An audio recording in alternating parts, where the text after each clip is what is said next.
नमस्कार दोस्तों, GPS online class में आपका स्वागत है। दोस्तों, पिछले वीडियो में हम जैव ऊर्जा के बारे में पढ़ रहे थे, जिसमें हमने अनवीकरणीय और नवीकरणीय ऊर्जा स्रोतों का अध्ययन कर लिया था। अनवीकरणीय ऊर्जा स्रोत क्या थे कि जिनका पुनर्निर्माण संभव नहीं है, जिनकी मात्रा सीमित है और समाप्त होने के कगार पर है, जैसे पेट्रोल, डीजल आदि। जबकि नवीकरणीय ऊर्जा स्रोत क्या थे कि जिनका पुनर्निर्माण संभव है, मात्रा असीमित है तथा समाप्त नहीं हो सकते। पुनर्निर्माण जिनका संभव है, जैसे पवन ऊर्जा, सौर ऊर्जा, जलीय ऊर्जा आदि। दोस्तों, इसके बाद हम ऊर्जा के स्रोतों का, जैव ऊर्जा के जो स्रोत हैं उनका अध्ययन कर रहे थे, जिसमें हमने उनका नाम पिछले वीडियो में डाल दिया था। पहला जो है जैव भार। क्या है? जैव भार। जैव भार के बारे में सूक्ष्म जो परिभाषा थी उसको हम पिछले वीडियो में पढ़ चुके हैं, परंतु हम इसको विस्तार से समझेंगे। सबसे पहले हम बात करते हैं कि सूर्य के प्रकाश, जो सूर्य का प्रकाश आता है पृथ्वी पर, उस सूर्य के प्रकाश का केवल 0.2% भाग है। जो सौर ऊर्जा की सौर किरणें आती है, उनका 0.2% भाग ही संश्लेषित जो पौधे होते हैं उनके द्वारा उपयोग में लिया जाता है। उपयोग में लेने के बाद उसको किसमें? जैव भार में संचित किया जाता है। वापस समझेंगे एक बार। ब्रह्मांड में जो ऊर्जा का स्रोत है, अर्थात सौरमंडल में जो ऊर्जा का स्रोत है सूर्य है, उस सूर्य से जो किरणें आती है पृथ्वी पर, यानी पृथ्वी पर सबसे पहले हम बात करते हैं ऊर्जा का स्रोत, यानी ऊर्जा हमें सूर्य से प्राप्त होती है।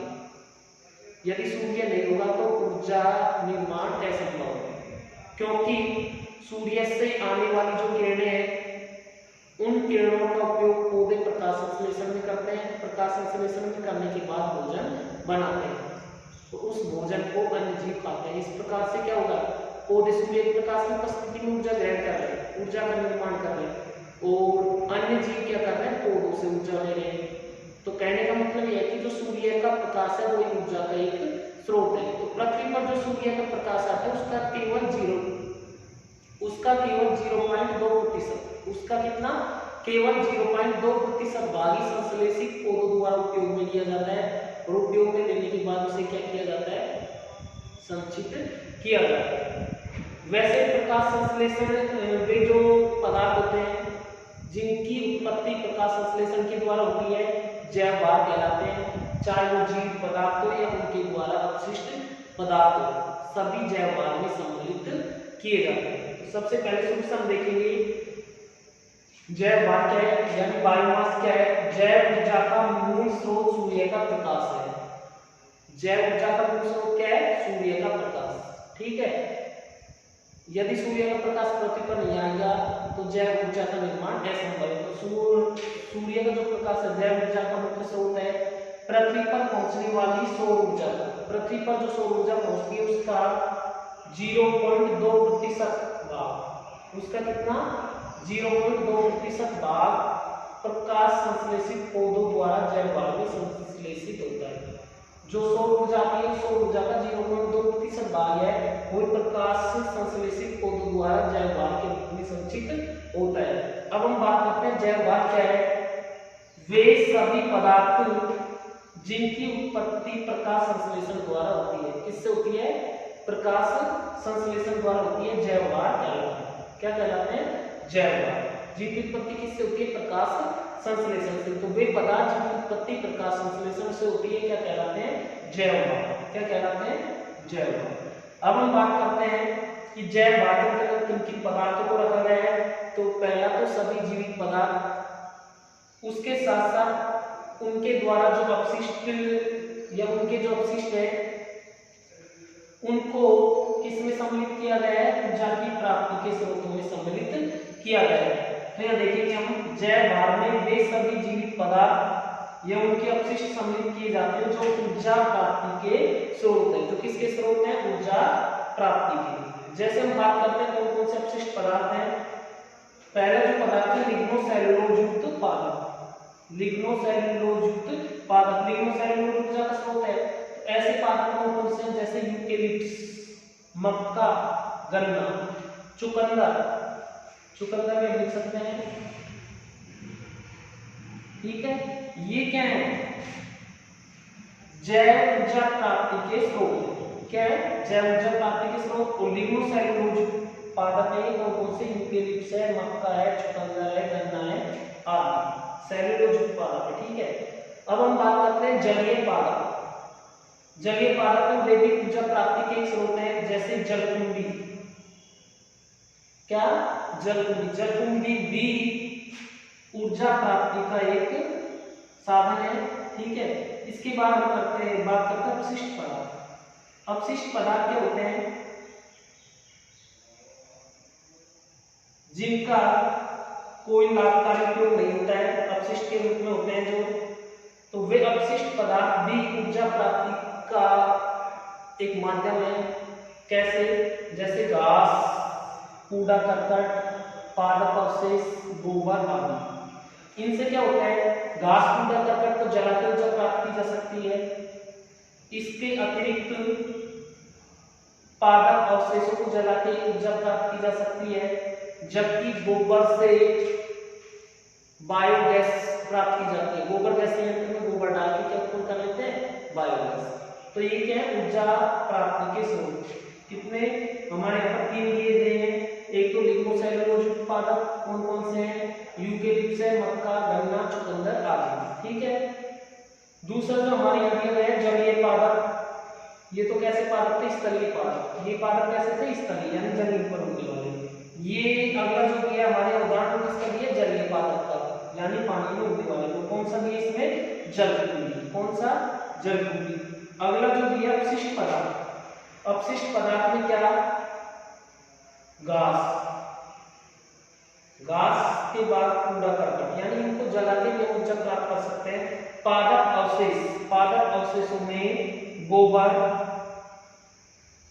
पादप अवशेषों में जैसे फल, फूल, पत्ती, काष्ठ, ये पादप अवशेष है, इनके द्वारा ऊर्जा प्राप्त की जा सकती है। और आगे आता है गोबर, पशुओं से प्राप्त जो अपशिष्ट है गोबर, और इस गोबर का उपयोग भी बायोगैस संयंत्र में ऊर्जा प्राप्त करने के लिए किया जाता है। इसमें बायोगैस संयंत्र, ठीक है। अब हम बात करते हैं काष्ठ की। काष्ठ यानी लकड़ी। दोस्तों आपने देखा होगा कि प्राचीन काल से मनुष्य ऊर्जा प्राप्ति के लिए लकड़ी का उपयोग करता रहा है। सबसे पहले तो हम बात करते हैं लकड़ी का उपयोग क्यों करता रहा है, क्योंकि उसका एक महत्वपूर्ण कारण यह है कि आसानी से उपलब्ध हो जाती है लकड़ी। दूसरी बात यह कि लकड़ी को एकत्रित करने में, इकट्ठा करने में, जलाने में किसी भी कोई तकनीकी ज्ञान की या ट्रेनिंग की आवश्यकता नहीं होती। ऐसा नहीं है कि लकड़ी को इकट्ठा करने के लिए ट्रेनिंग की आवश्यकता, जैसे गैस को चलाने के लिए पहली बार किसी व्यक्ति को गैस दिखाई जाए, उसे चलाने के लिए कहा जाए तो शायद उसको चलाना नामुमकिन है, संभव नहीं है, क्योंकि जब उसने पहले कभी गैस देखी नहीं तो उसको पता नहीं है कि इसे कैसे सिलेंडर को खोला जाएगा, कैसे चूल्हे को खोला जाएगा, किससे जलाया जाएगा, कैसे कम किया जाएगा, कैसे बंद किया जाएगा, क्योंकि उसने कभी देखा नहीं। लेकिन जब उसको आप ट्रेनिंग दे दोगे, 1-2 बार बता दोगे तो ठीक की तरीके से कार्य कर लेते हैं। लेकिन लकड़ी में ऐसी कोई ट्रेनिंग की आवश्यकता नहीं होती है, क्योंकि आप कहीं से भी लकड़ी एकत्रित कीजिए, जला लीजिए, तो उसमें किसी ट्रेनिंग की आवश्यकता नहीं होती है। दूसरी बात यह कि सहजता से उपलब्ध हो जाती है। जहां आपको जरूरत पड़े जलाने के लिए, आप इधर उधर से कहीं से भी पादप अवशेषों को इकट्ठा करके जला सकते हो, तो सहज उपलब्ध हो सकती है, ठीक है। फिर अगला कारण क्या है कि शीघ्रता से जल लेती है और उसका अधिकांश भाग, लगभग 99% भाग वो पूर्ण रूप से जल जाता है। तो कहने का मतलब ये कि काष्ठ का हमारे भारत देश में लगभग 50% जो जनसंख्या है ईंधन के रूप में काष्ठ का उपयोग करती है। काष्ठ यानी लकड़ी का, काष्ठ यानी लकड़ी का, ठीक है। कितनी परसेंट जनसंख्या, 50% जनसंख्या, ठीक है। काष्ठ ईंधन पर्यावरण प्रदूषण एवं वनों के विनाश का महत्वपूर्ण कारक है। हमारे यहाँ पर काष्ठ को जलाया जाता है, लकड़ी को जलाया जाता है, चूल्हे से लेकर छोटे लघु उद्योग तक ऊर्जा प्राप्ति के लिए लकड़ी का उपयोग किया जाता है। लेकिन उस लकड़ी के प्रयोग से पर्यावरण प्रदूषण होता है, क्योंकि जो धुआं निकलेगी उसमें विभिन्न प्रकार के प्रदूषण होते हैं, विभिन्न प्रकार के ऑक्साइड होते हैं, तो वो क्या करते हैं कि पर्यावरण को प्रदूषित करते हैं। ठीक है। और दूसरा कारण यह है कि बढ़ती हुई जनसंख्या के कारण ऊर्जा की आपूर्ति के लिए लोग क्या करते हैं, वनों की अंधाधुंध कटाई करते हैं। तो वनों के विनाश का भी एक महत्वपूर्ण कारक है काष्ठ ईंधन। भाई काष्ठ ईंधन के बारे में वापस समझेंगे कि लगभग 50% जो जनसंख्या है, कितनी 50% जनसंख्या है, वो क्या करती है, ईंधन के रूप में काष्ठ का उपयोग करती है। किसका उपयोग करती है, काष्ठ का, यानी लकड़ी का। लेकिन लकड़ी का उपयोग ईंधन के रूप में करना लाभकारी न होकर हानिकारक है, क्योंकि पर्यावरण को सबसे ज्यादा हानि होती है। पर्यावरण को हानि इसलिए होती है कि जब इसको हम जलाते हैं तो जलाने के बाद विभिन्न प्रकार के ऑक्साइड निकलते हैं जो पर्यावरण को दूषित करते हैं। तो पर्यावरण प्रदूषण का कारण है एक तो काष्ठ ईंधन, दूसरा वनों के विनाश का महत्वपूर्ण कारण। वनों के विनाश का इसलिए है क्योंकि जब लकड़ी की जितनी अधिक आवश्यकता होगी बार बार उसको काटा जाएगा, और बार बार जब उसको काटा जाएगा तो उस परिस्थिति में क्या है कि पर्यावरण प्रदूषण एवं वनों के विनाश का महत्वपूर्ण कारण बन जाती है क्या, लकड़ी। ठीक है। अब हम बात करते हैं काष्ठ ईंधन की विशेषता। काष्ठ ईंधन है उसकी क्या विशेषता है जिसके कारण उसी को सबसे ज्यादा उपयोग में लिया जाता है। तो सबसे पहली विशेषता यह है कि यह सहज उपलब्ध हो जाता है, अर्थात लकड़ी को एकत्रित करने के लिए कहीं बाहर नहीं जाने की आवश्यकता होती है, और उसमें पेड़ होते हैं, वहां से हम उसको एकत्रित कर लेते हैं। किसी भी प्रकार की कोई ट्रेनिंग या कुशलता की आवश्यकता नहीं होती है। ऐसा नहीं है कि लकड़ी को एकत्रित करने के लिए पहले ट्रेनिंग लेनी पड़ेगी, कैसे इसको काटा जाएगा, फिर कैसे उसको एक जगह रखी जाएगी, सुखाया जाएगा, बंडल बनाया जाएगा, फिर चूल्हे के पास ले जाया जाएगा। तो ऐसी किसी ट्रेनिंग की आवश्यकता नहीं होती है। सहजता से व्यक्ति उसको एकत्रित कर लेता है और एकत्रित करने के बाद उपयोग में ले लेता है। ठीक है। दूसरा इसका जो कारण, इसका पुनर्भरण एवं नवीनीकरण होता रहता है। जैसे क्या होता है कि लकड़ी को काट लिया पेड़ से, या पेड़ को पूरे को काट दिया तो पुनर्भरण हो जाता है। जैसे पेड़ से लकड़ी काटी, कुछ समय बाद क्या होता है, पेड़ जो पेड़ होता है, पौधा होता है, फिर से फूट आता है, फिर नई टहनियां शाखाएं निकल आती है, फिर 2-4 साल बाद फिर काट सकते हो उसको, फिर 2-4 साल बाद फिर काट सकते हो। कहने का मतलब पुनर्भरण हो जाता है उसका, यानी पुनः उसका निर्माण हो जाता है, वह नवीनीकरण होता रहता है। पुनर्भरण और नवीनीकरण लगभग सेम जैसे एक जैसे शब्द है कि दोबारा नवीनीकरण हो जाता है, अर्थात जिन शाखा को आपने काटा कुछ समय बाद उन्हें नई शाखाएं निकल आती है। ठीक है।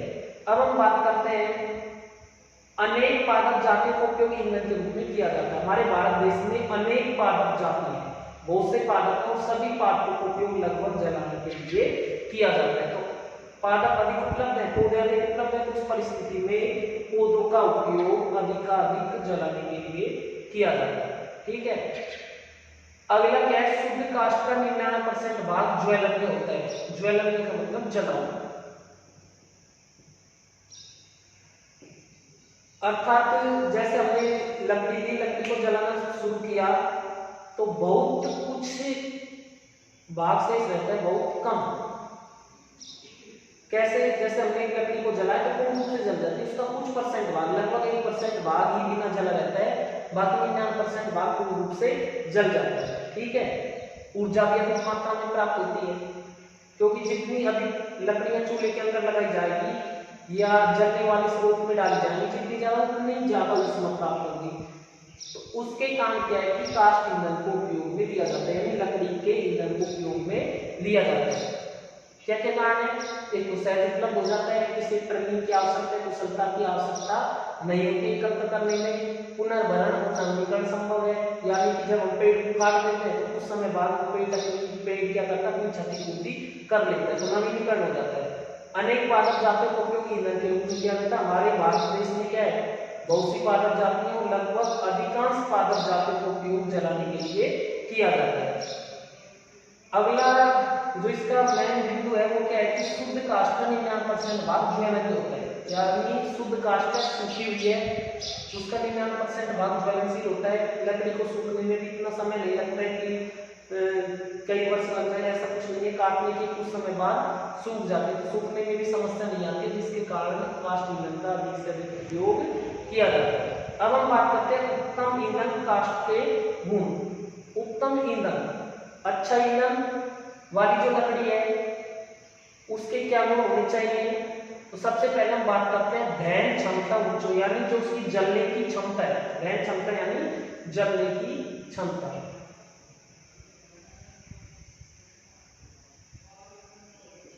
दहन क्षमता उच्च हो यानी उसकी जलने की क्षमता अधिक हो, जलने पर उच्च ऊष्मा कैलोरी प्राप्त हो, जो ऊर्जा है ऊष्मा है वो अधिक प्राप्त हो, जलने पर अधिक से अधिक ऊष्मा प्राप्त। ऐसा नहीं हो कि धुआं होती रहे, आप जलाते रहो बहुत कम जलती रहे और धुआं अधिक होती रहे, ऐसा न हो। जलने पर उच्च ऊष्मा और कैलोरी प्राप्त हो। नमी में रेजिन की मात्रा कम हो, नमी की मात्रा या फिर रेजिन की मात्रा कम होनी चाहिए ताकि धुआं कम से कम हो। ठीक है, नमी नहीं होनी चाहिए, रेजिन ना हो। अगर इन दोनों की उपलब्धता है तो धुआं अधिक होगी, तो नमी व रेजिन की मात्रा कम हो जिससे शीघ्रता से सुखाया जा सके। सूखने के बाद धुआं नहीं देगी, अगर आप उसको सूखने से पहले जलाओगे धुआं नहीं देगी। तो नमी की मात्रा भी कम होनी चाहिए, रेजिन की मात्रा भी कम हो ताकि शीघ्रता से जल जाए और सूखने में कोई समस्या न आए। अगला जो इसका बिंदु है, जलने पर कम धुआं दे। जब इसको जलाया जाता है तो जलने पर कम से कम धुआं दे, अधिक धुआं नहीं। ऐसा नहीं है आपने लकड़ी को जलाया तो जलाने के बाद धुआं दे दिया और ऊष्मा जो दे दिया जल कम दे दिया, ऐसा नहीं हो। उत्तम ईंधन काष्ठ की क्या होनी चाहिए? दहन क्षमता अधिक यानी जलने की क्षमता अधिक हो, जलने पर उच्च ऊष्मा कैलोरी प्राप्त हो।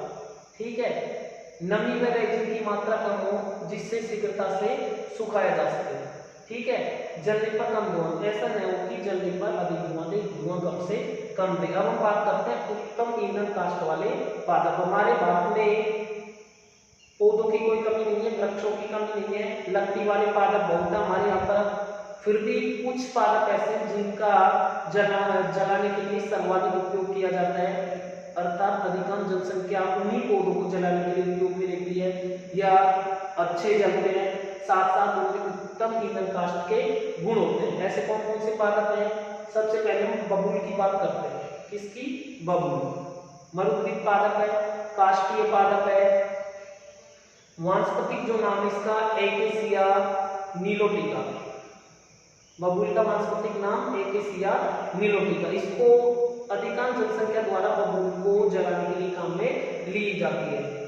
खैर एकेसिया कैटेक्स, खैर भी एक काष्ठीय पादप है, तो काष्ठीय पादप होने के कारण अधिकांश जनसंख्या द्वारा इसको जलाने के लिए उपयोग में लिया जाता है। तो खैर इसका वानस्पतिक नाम क्या है? एकेसिया कैटेक्स।